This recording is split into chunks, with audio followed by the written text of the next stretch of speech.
Known about the brain cancer that took the life of 7-year-old Brock Fleming in December. He died suddenly, and his family is now focusing on raising awareness and money for research. And joining us this morning is Melissa and Jenna Fleming, Brock's mother and Brock's big sister, with how you can help kids with DIPG.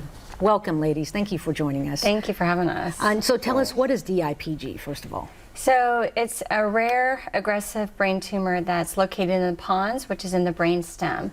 So the brain stem is considered high value real estate, where it controls your breathing, your talking, your walking, your swallowing, all of your vital functions, blood pressure, everything.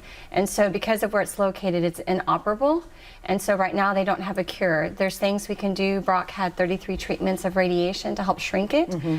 It shrank over 60%. He responded really well, but it's just temporary. And the kids literally are going around with a time bomb in their head, not knowing when it's going to grow back. And then when it grows back, you don't know how fast, but it's not much time. Brock had 6 weeks from the time his tumor started growing back. I mean, and it was all of a sudden. It was just, he fell one day.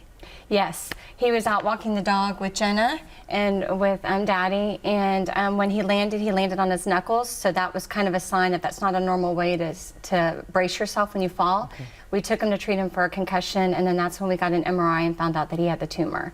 But it was, I'm sorry to interrupt, sure. But it took a little work to get the doctors to get an MRI. So what is the message for parents? It's very hard to diagnose. I always tell parents that you really need to listen to what you think is wrong with your child. Some symptoms can be blurry vision. We thought Brock needed to go to the eye doctor. Mm-hmm. I mean, it was the day before he fell. It can be vomiting, so they think it's a stomach bug. You know, he would kind of repeat words, but you just think he's tired.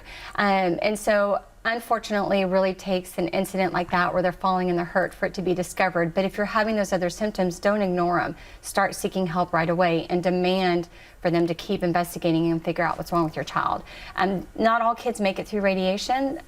There are kids that make it 4 or 5 days, because if it presses on the wrong place, they can't survive. And full disclosure, I've been to the Fleming's house, doing a story about them later. And Jenna, when I was at your house, I noticed that Brock still had his room in place. What is it that you miss most about your brother?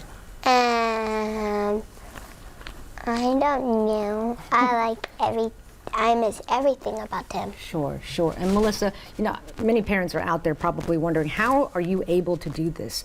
Brock just died December. It's only been a few months. It's going to be 4 months and 2 days, and it's really hard. But we want to create awareness. We want people to know what DIPG is. There's very little funding for research. For all kids' cancers, only 4% of government funding goes towards kids' cancers. And pediatric brain cancer is less than 1%. So TeamBrock is on a mission for people to understand that DIPG exists, that there is no cure, and to help us raise money. We're going to have a golf tournament on May 12th out at Avery Ranch. It's a Friday morning, hopefully beautiful. We're going to be honoring a kid of DIPG, whether they're battling right now or if they've passed, so that way people understand where their money is going and who it's helping and how it's impacted. So hopefully people want to come out and golf and help support a cause. Bob Fonseca from the Dudley and Bob Show is going to be our MC, so it should be a lot of fun. Yeah, because we don't know anything about it, and the only way to know anything about it is to raise money for research. That is the only way. So it's going to be $200, right? $200 a golfer. And then you want to raise $100,000, and what they're going to do with this money is to fund an actual trial. Yes, so it's all benefiting the Cure Starts Now. We actually helped raise money when Brock was battling, and we want to continue it. We love the organization. 98% of the money they raise goes towards research, which is incredible. And when it's for a tribute fund, like in Brock's honor, it's 100%. Wow. So doctors go to the organization. They have to request money. Grants are anywhere from $100,000 to $200,000, and then they have to report all their information back in. They have to share it among the doctors, because it's got to be a collaboration to find a cure, and they have to be trying something new. We're not going to repeat things that aren't working. Right. And the money that we raise, we get to pick a trial in July, and we're going to let everybody know and follow the trial. Yeah, because the education here is not just for parents, but it's for our medical community as well. There's just not enough that's known about it. Well, thank you, Melissa, for sharing your story. And Jenna, it's nice to see you. Now you know Jenna there. And for more information on TeamBrock and how you can help and donate, just go to teambrock.org, or of course you can follow them on Facebook.